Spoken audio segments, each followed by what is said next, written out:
একদম যদি সঠিক রক্তচাপ বলি অ্যাডাল্টের 120/80-র নিচে, 120 থেকে 140 এই রেঞ্জটাকে আমরা নর্মাল বলি, আরেকটু বলি হাই নর্মাল।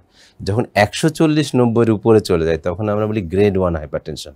তো ধরেন আমারই হলো, তখন আমার যদি এই 140-90-এর উপরে থাকে এবং আমার যদি ডায়াবেটিস থাকে, আমার যদি ব্রেনের অসুখ থাকে, আমার যদি হার্টের অসুখ থাকে, আমার কিডনির অসুখ যদি থাকে, আমার যদি ডায়াবেটিস থাকে, তাহলে আমাকে ওষুধ শুরু করতে হবে। না হলে আমরা গ্রেড 1-এ সাধারণত বলি যে জীবনযাত্রাটা পরিবর্তন করে দেখেন। সেই জীবনযাত্রার পরিবর্তনটা আমরা কি বলে থাকি, যে একজন মানুষের ওজন যদি 1 কেজি কমে, তার 1 মিলিমিটার মার্কারি ব্লাড প্রেশার কমে। সে যে ধরনের খাবারের কথা বললাম, শাকসবজি, ফল, মাছ এবং স্বাস্থ্যকর খাবার খেলে 11 ব্লাড প্রেশার কমতে পারে। সে যদি লবণ বাদ দেয় খাবারে, 5 ব্লাড প্রেশার কমতে পারে। সে যদি ফল খায়, যদি ডাক্তারের নিষেধ না থাকে, তাহলে 4 ব্লাড প্রেশার কমতে পারে। সে যদি প্রতিদিন 30 মিনিট হাঁটে, তাহলে 4 ব্লাড প্রেশার কমতে পারে।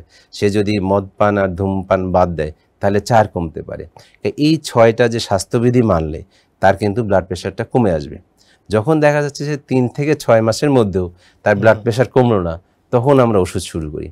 কিন্তু গ্রেড 2 যেটা 160-100-এর বেশি, তাকে আমাদের প্রথম থেকেই ওষুধ শুরু করতে হয়।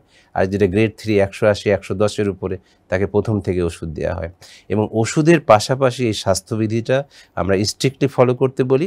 এবং ব্লাড প্রেশারের টার্গেটটা যে 3 মাসের মধ্যে তার টার্গেটে আসতে হবে।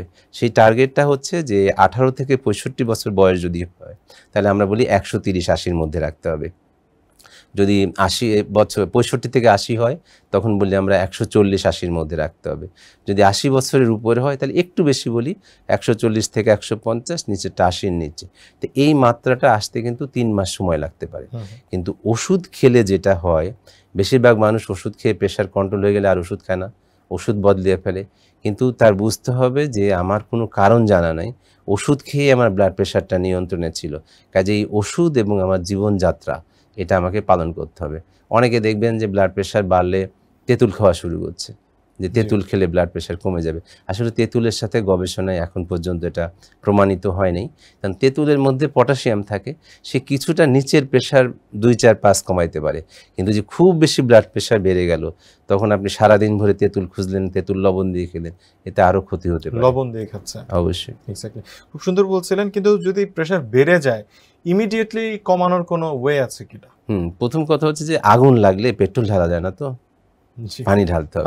প্রথম হচ্ছে কুল ডাউন, যে প্রথম মাত্রাটা হচ্ছে যে 20/10 কমাইতে হবে। ধরেন একজনের 220 হয়ে গেল, তার কিন্তু 140 আনতে হবে না।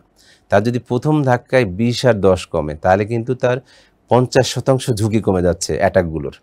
তো সেটা কেমন, সে জাস্ট রেস্ট নিলে, চিন্তামুক্ত থাকলেই কিন্তু কমে যাবে। কিন্তু তাকে ডাক্তারের কাছে যেতে হবে।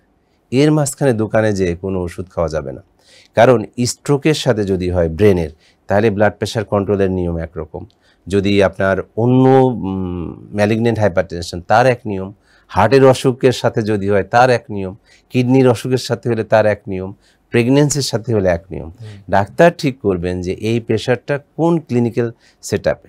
যেমন শুধু ব্লাড প্রেশার যদি এইরকম বাড়ে 180-100-এর বেশি, আমরা বলি সেটা হাইপারটেনসিভ আর্জেন্সি, সেটা হাসপাতালে যেতে হবে এবং ওষুধ মুখে খেয়েই কন্ট্রোল হবে। কিন্তু হাইপারটেনসিভ এমার্জেন্সি যেটা, এর সাথে যদি ব্রেনের সমস্যা, চোখের সমস্যা, হার্টের সমস্যা, কিডনির সমস্যা হয়, সেই ক্ষেত্রে হাসপাতালে ভর্তি হবে এবং সেই ক্ষেত্রে কিন্তু ইনজেক্টেবল ওষুধ ব্যবহার করা হয়। কিন্তু যেখানে ইনজেক্টেবল ওষুধ নাই, সেখানে বাকি নিয়ম ম্যানেজ করে চলতে হবে। কাজেই চিকিৎসার ব্যাপারটা চিকিৎসকের হাতে ছেড়ে দিতে হবে।